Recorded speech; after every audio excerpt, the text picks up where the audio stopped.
सर्वमङ्गलमाङ्गल्ये शिवे सर्वार्थसाधिके शरण्ये त्र्यम्बके देवी नारायणी नमोस्तुते। ओम ह्रीं दुं दुर्गायै नमः।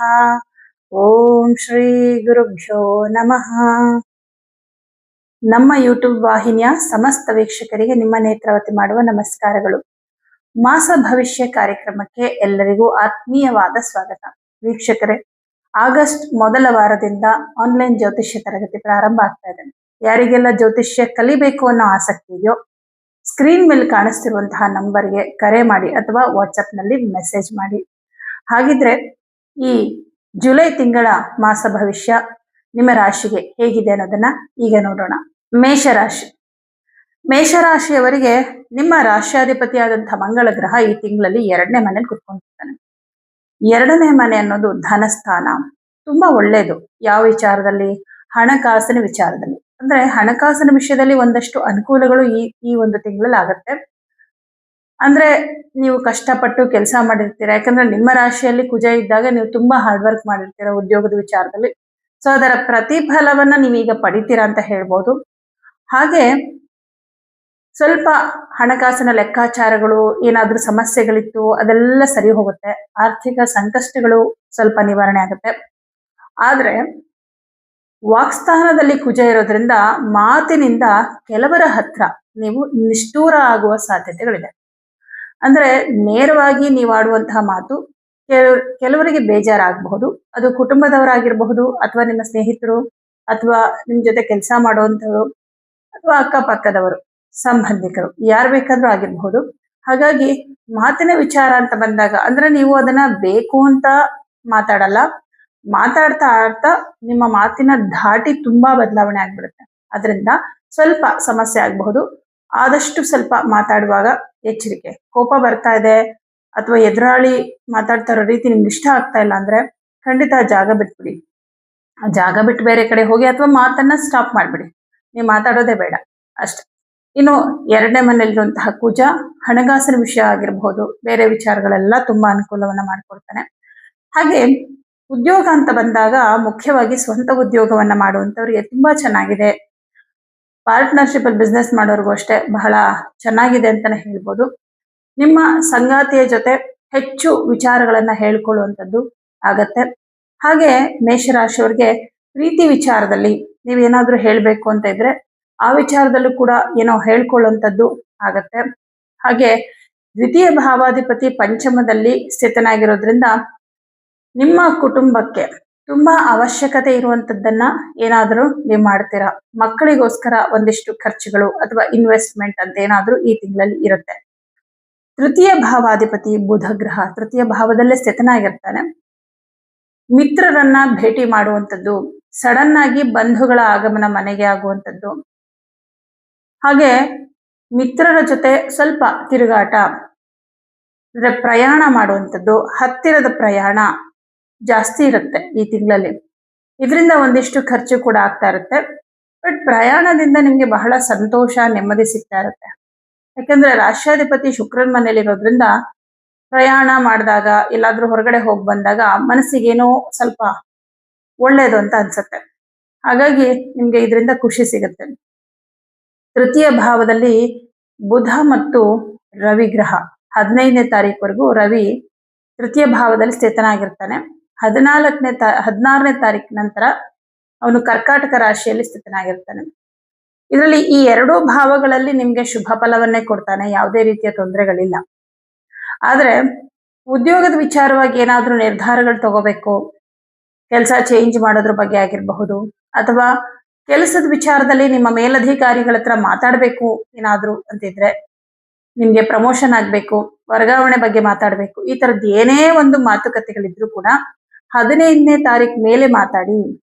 ಯಾಕಂದ್ರೆ 4ನೇ ಮನೆಗೆ ಬರುವಂತಹ ಸೂರ್ಯ ದಶಮ ಸ್ಥಾನವನ್ನ ನೋಡ್ತಾನೆ. ದಶಮ ಅಂದ್ರೆ ನಿಮ್ ಕೆಲಸ, ಅಂದ್ರೆ ನೀವ್ ಏನ್ ಮಾತಾಡ್ತೀರಾ ನಿಮ್ ಕೆಲಸ ಸಕ್ಸಸ್ ಆಗೋದಕ್ಕೆ ದಶಮ ನೋಡ್ತೀವಿ. ಹಾಗಾಗಿ 15ನೇ ತಾರೀಕು ಮೇಲೆ ಈ ತರ ನೀವೇನಾದ್ರೂ ಮಾತುಕತೆಗಳಿದ್ರೆ ಅದರಿಂದ ನಿಮ್ಗೆ ಒಳ್ಳೇದಾಗತ್ತೆ. ಹಾಗೆ 4ನೇ ಮನೆಯಲ್ಲಿ ಗುರುಗ್ರಹ ತುಂಬಾ ಶುಭ. ಮುಖ್ಯವಾಗಿ ಆಸ್ತಿ ವಿಚಾರದಲ್ಲಿ ಪಿತ್ರಾರ್ಜಿತ ಆಸ್ತಿ ಆಗಿರಬಹುದು, ಸ್ವಯಾರ್ಜಿತ ಆಸ್ತಿ ಆಗಿರಬಹುದು. ಇದನ್ನ ತಗೊಳ್ಳೋದಕ್ಕೆ ಏನೋ ಸಮಸ್ಯೆ ಆಗ್ತಾ ಇದೆ, ಏನೋ ಸ್ವಲ್ಪ ಕಿರಿಕಿರಿ ಇದೆ, ಸರಿ ಮಾಡ್ಕೊಳ್ಳೋದಕ್ಕೆ ತುಂಬಾ ನಿಮಗೆ ಅವಕಾಶಗಳು ಈ ತಿಂಗಳಲ್ಲಿ ಸಿಗುತ್ತೆ. ಅದರಲ್ಲೂ 15ನೇ ತಾರೀಕು ಮೇಲೆ ಸೂರ್ಯ ಕೂಡ 4ನೇ ಮನೆಗೆ ಹೋಗ್ತಾನೆ. ನಿಮಗೆ ಕೆಲವು ಅಧಿಕಾರಿಗಳ ಸಹಾಯ ಅಥವಾ ರಾಜಕೀಯ ವ್ಯಕ್ತಿಗಳ ಸಹಾಯ ನಿಮ್ಮ ಸಮಸ್ಯೆಗಳನ್ನ ಸಾಲ್ವ್ ಮಾಡ್ಕೊಳ್ಳೋದಕ್ಕೆ ಸಿಗುತ್ತೆ. ಹಾಗಾಗಿ ಅಂಥ ಒಂದು ಸಂದರ್ಭವನ್ನ ಸರಿಯಾಗಿ ಬಳಸ್ಕೊಳ್ಳಿ. ಇನ್ನು ಚತುರ್ಥ ಭಾವದಲ್ಲಿ ಗುರು ಇರೋದ್ರಿಂದ ಮನೆ ತಗೋಬೇಕು, ನಿವೇಶನ ತಗೋಬೇಕು, ವಾಹನ ಖರೀದಿ ಮಾಡ್ಬೇಕು ಅಂತಂದ್ರೆ ತುಂಬಾ ಸೂಕ್ತವಾದ ಸಮಯ. ಏನ್ ಬೇಕಾದ್ರೂ ನೀವು ತಗೊಳ್ಳೋದಕ್ಕೆ ನಿರ್ಧಾರ ಮಾಡ್ಬೋದು. ವ್ಯವಸ್ಥಿತವಾಗಿ ಅದಕ್ಕೆ ನೀವು ಏನ್ ತಯಾರಿ ಮಾಡ್ಕೋಬಹುದು ಅದನ್ನ ಮಾಡ್ಕೋಬಹುದು. ಚತುರ್ಥ ಭಾವದಲ್ಲಿ ಗುರುಗ್ರಹ ಸ್ಥಿತನಾಗಿರೋದ್ರಿಂದ ಪ್ರಮುಖವಾಗಿ ಈ ಹೈಸ್ಕೂಲ್ ವಿದ್ಯಾಭ್ಯಾಸವನ್ನ ಮಾಡ್ತಾ ಇರೋರಿಗೆ ತುಂಬಾನೇ ಅನುಕೂಲ. ಓದಿನ ವಿಚಾರದಲ್ಲಿ ಹೆಚ್ಚು ಆಸಕ್ತಿ, ಹಾಗೆ ಶಾಲೆಗಳಲ್ಲಿ ತುಂಬಾ ಒಳ್ಳೆ ಹೆಸರನ್ನ ಮಾಡುವಂಥದ್ದು, ಅಂದ್ರೆ ಒಳ್ಳೆ ಹೆಸರು ತಗೊಳ್ಳುವಂಥದ್ದು ಹೈಸ್ಕೂಲ್ ಮಕ್ಕಳು. ಯಾಕಂದ್ರೆ ಚತುರ್ಥ ಭಾವ ಅನ್ನೋದು ಹೈಸ್ಕೂಲ್ ವಿದ್ಯಾಭ್ಯಾಸ ಇದನ್ನ ತೋರಿಸುತ್ತೆ. ಹಾಗೆ ಪಂಚಮಾಧಿಪತಿಯಾದಂತಹ ರವಿಗ್ರಹ 15ನೇ ತಾರೀಕುವರೆಗೂ ತೃತೀಯ ಭಾವದಲ್ಲಿರ್ತಾನೆ. ಅಲ್ಲಿವರೆಗೂ ಸ್ವಲ್ಪ ಮಕ್ಕಳಿಗೋಸ್ಕರ ಒಂದಿಷ್ಟು ಖರ್ಚುಗಳಿರುತ್ತೆ. 15ನೇ ತಾರೀಕು ನಂತರ ಚತುರ್ಥ ಭಾವಕ್ಕೆ ಹೋಗ್ತಾನೆ. ಆಮೇಲೆ ಖರ್ಚುಗಳು ಕಮ್ಮಿ ಆಗತ್ತೆ. ವಿದ್ಯಾರ್ಥಿಗಳಿಗೆ ತುಂಬಾ ಚೆನ್ನಾಗಿದೆ ಈ ತಿಂಗಳು, ಏನು ತೊಂದರೆ ಇಲ್ಲ. ಯಾಕಂದ್ರೆ ಪಂಚಮಾಧಿಪತಿ ಬುಧನ್ ಜೊತೆ ಇರ್ತಾನೆ. ಮೊದಲ 15 ದಿನಗಳು ಬುಧನ ಜೊತೆ, ಆಮೇಲೆ ನಂತರದ 15 ದಿನಗಳು ಗುರುವಿನ ಜೊತೆ. 15 ಅಲ್ಲ, 1 ತಿಂಗಳು ಗುರುವಿನ ಜೊತೆ ಇರ್ತಾನೆ. ಸೊ ಇಬ್ಬರು ಕೂಡ ವಿದ್ಯೆಗೆ ಕಾರಕರೇ. ಗುರು ಮತ್ತು ಬುಧ ಇಬ್ಬರೂ ಕೂಡ ವಿದ್ಯೆಗೆ ಕಾರಕರಾಗಿರ್ತಾರೆ. ಹಾಗಾಗಿ ವಿದ್ಯಾರ್ಥಿಗಳಿಗೆ ತುಂಬಾ ಚೆನ್ನಾಗಿದೆ ಈ ತಿಂಗಳು. 6ನೇ ಮನೆ ಅಧಿಪತಿ ಬುಧಗ್ರಹ ಸ್ವಕ್ಷೇತ್ರದಲ್ಲಿರೋದ್ರಿಂದ ಬೇರೆಯವರ ಕೈ ಕೆಳಗೆ ಕೆಲಸ ಮಾಡ್ತಾ ಇರೋಂಥವ್ರಿಗೆ, ಪ್ರೈವೇಟ್ ಕಂಪನಿಗಳಲ್ಲಿ ಕೆಲಸ ಮಾಡ್ತಾ ಇರೋರಿಗೆ ತುಂಬಾನೇ ಚೆನ್ನಾಗಿದೆ. ಈ ಪ್ರಮೋಷನ್ ಬಗ್ಗೆ ಏನಾದ್ರು ಮಾತಾಡ್ಬೇಕು ಅಂತಿದ್ರೆ ಖಂಡಿತ ಮಾತಾಡಿ, ನಿಮ್ಗೆ ತುಂಬಾ ಅನುಕೂಲ ಆಗುವಂತಹ ಸಾಧ್ಯತೆಗಳಿದೆ. ಹಾಗೆ ನಿಮ್ಮ ಉದ್ಯೋಗ ಕ್ಷೇತ್ರದಲ್ಲಿ ನಿಮ್ಮ ಸಹೋದ್ಯೋಗಿಗಳಿಂದ ಬಹಳ ಸಹಕಾರ ಸಿಗುತ್ತೆ. ಯಾರಾದ್ರೂ ಒಬ್ರೋ ಇಬ್ರೋ ನಿಮ್ಗೆ ಉದ್ಯೋಗದ ವಿಚಾರದಲ್ಲಿ ಬಹಳಷ್ಟು ಅನುಕೂಲವನ್ನ ಹೆಲ್ಪ್ ಅನ್ನ ಮಾಡುವಂತದ್ದಿರುತ್ತೆ. ಸಪ್ತಮಾಧಿಪತಿ ಪಂಚಮದಲ್ಲಿರೋದ್ರಿಂದ ಸಂಗಾತಿಯ ಜೊತೆ ಹೆಚ್ಚು ಮಾತಾಡುವಂಥದ್ದು ಅಥವಾ ಪ್ರಯಾಣ ಮಾಡುವಂಥದ್ದು ಇರುತ್ತೆ. ಇದರಿಂದ ಮನಸ್ಸಿಗೆ ಉಲ್ಲಾಸ, ಸಂತೋಷ ಸಿಗುತ್ತೆ. ಹಾಗೆ ಪಾರ್ಟ್ನರ್ಶಿಪ್ ಅಲ್ಲಿ ಬಿಸ್ನೆಸ್ ಮಾಡೋರಿಗೆ ಹೆಚ್ಚು ಲಾಭ ಕೂಡ ಇರುತ್ತೆ. 8ನೇ ಮನೆ ಅಧಿಪತಿ ಕುಜಗ್ರಹ 2ನೇ ಮನೆಯಲ್ಲಿ ಇರ್ತಾನೆ. ಸ್ವಲ್ಪ ನಿಮ್ಮ ಸಂಗಾತಿಯ ಆರೋಗ್ಯದಲ್ಲಿ ಸ್ವಲ್ಪ ಏರುಪೇರು ಆಗಬಹುದು. ಯಾಕೆಂದ್ರೆ ಇಲ್ಲಿ ಅಷ್ಟಮ ಭಾವಾಧಿಪತಿ ಅಷ್ಟಮವನ್ನ ನೋಡ್ತಾ ಇದ್ದಾನೆ, ಅದು ನಿಮ್ಮ ಸಂಗಾತಿಗೆ ಮಾರಕ ಸ್ಥಾನ.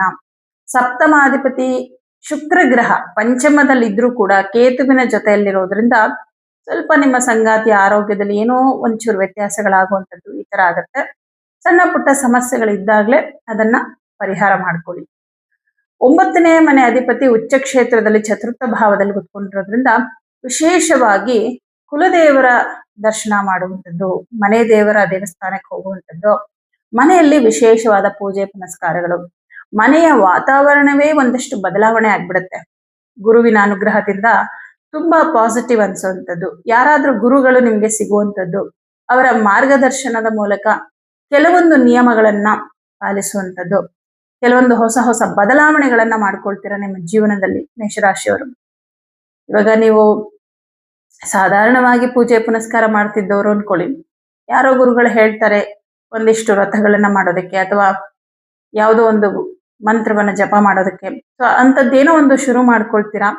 ಇದರಿಂದ ನಿಮ್ಮ ಜೀವನದಲ್ಲಿ ಬಹಳಷ್ಟು ಬದಲಾವಣೆಗಳಾಗುವಂಥದ್ದು. ಈ ತಿಂಗಳಲ್ಲಿ ಇಂಥದ್ದೇನೋ ಒಂದು ಆಗುವಂತ ಸಾಧ್ಯತೆ. ಹಾಗೆ ವಿದೇಶಕ್ಕೆ ಹೋಗ್ಬೇಕು ಅಂತ ಅನ್ಕೊಂಡಿರೋರಿಗೆ ತುಂಬಾನೇ ಒಳ್ಳೇದು. ವಿದೇಶಕ್ಕೆ ಹೋಗ್ಬೇಕು, ವಿದೇಶದಲ್ಲಿ ವಾಸ ಮಾಡ್ಬೇಕು, ಅಲ್ಲಿ ಉದ್ಯೋಗವನ್ನ ಪಡಿಬೇಕು ಅಂತ ಅನ್ಕೊಂಡಿರೋರಿಗೆ ತುಂಬಾ ಒಳ್ಳೆ ಅವಕಾಶ ಸಿಗತ್ತೆ ಈ ತಿಂಗಳಲ್ಲಿ.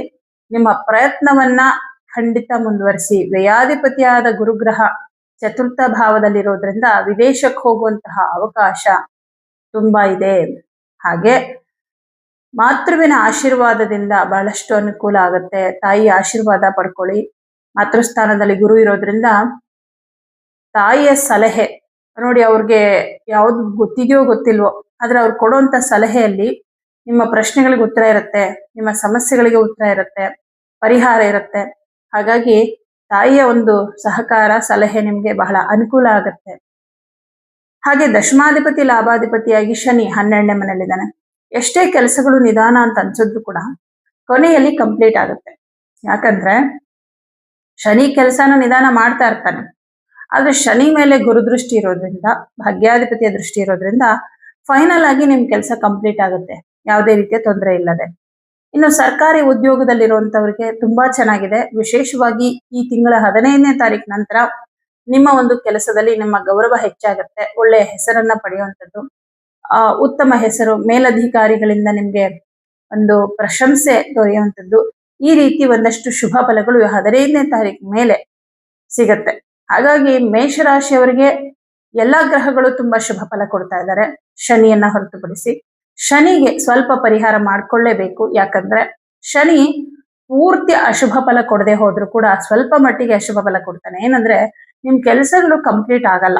ಅಂದ್ರೆ ಇನ್ನೇನ ಆಗೋಯ್ತು, 99% ಆಗೋಗಿದೆ, ಇನ್ನೊಂದು ಪರ್ಸೆಂಟ್ ಆಗ್ಬಿಟ್ರೆ ನನ್ನ ಕೆಲಸ ಕಂಪ್ಲೀಟ್ ಆಗುತ್ತೆ, ಆಮೇಲೆ ಅದರಿಂದ ಹಣ ಬರುತ್ತೆ, ಅದರಿಂದ ಏನೋ ಪ್ರತಿಫಲ ಸಿಗುತ್ತೆ ಅಂತ ಒಂದು ನಿರೀಕ್ಷೆಯಲ್ಲಿ ಇರ್ತೀರಾ. ಬಟ್ ಕೊನೆ ಮೂಮೆಂಟ್ ಅಲ್ಲಿ ಆ ಕೆಲಸ ಕೈ ತಪ್ಪಿ ಹೋಗುವಂತೆ ಮಾಡ್ತಾನೆ ಶನಿ ಗ್ರಹ. ಹಾಗಾಗಿ ಶನಿಗೆ ಪರಿಹಾರಾರ್ಥವಾಗಿ ನೋಡಿ, ಕೆಲಸನೇ ಕಂಪ್ಲೀಟ್ ಆಗಿಲ್ಲ ಅಂದ್ರೆ ಇನ್ನು ಅದರಿಂದ ರಿಸಲ್ಟ್ ನ ನೀವು ಎಕ್ಸ್ಪೆಕ್ಟೇ ಮಾಡಕ್ಕಾಗಲ್ಲ. ಹಾಗಾಗಿ ಪ್ರತಿ ಶನಿವಾರ ಕಪ್ಪು ಎಳ್ಳು ಅಥವಾ ಎಳ್ಳೆಣ್ಣೆಯನ್ನ ಯಾವುದಾದ್ರೂ ದೇವಸ್ಥಾನಕ್ಕೆ ಕೊಡಿ, ಇದೊಂದು ಪರಿಹಾರವನ್ನ ಮಾಡ್ಕೊಳ್ಳಿ. ಹಾಗೆ ಸಪ್ತಮಾಧಿಪತಿ ಶುಕ್ರನಿಗೆ ಪ್ರತಿ ಶುಕ್ರವಾರ ಒಣ ಅವರೆಕಾಳು ದಾನ ಎಷ್ಟು ಬೇಕಾದ್ರೂ ಕೊಡ್ಬೋದು, ದೇವಿ ದೇವಸ್ಥಾನಕ್ಕೆ ಕೊಡಿ, ಒಂದು ಅರ್ಧ ಕೆಜಿ 1/4 ಕೆಜಿ ಎಷ್ಟು ಬೇಕಾದ್ರೂ ಕೊಡ್ಬೋದು. ಇದೊಂದು ಪರಿಹಾರ ಮಾಡಿ, ಇದು ನಿಮ್ಮ ಸಂಗಾತಿಗೋಸ್ಕರ. ಸೊ ಇದೆರಡು ಪರಿಹಾರ ಮಾಡ್ಕೊಳ್ಳಿ. ಇನ್ನು ಉಳಿದಂತೆ ಎಲ್ಲಾ ರೀತಿಯಲ್ಲೂ ಕೂಡ ತುಂಬಾ ಚೆನ್ನಾಗಿದೆ. ಶುಭವಾಗಲಿ.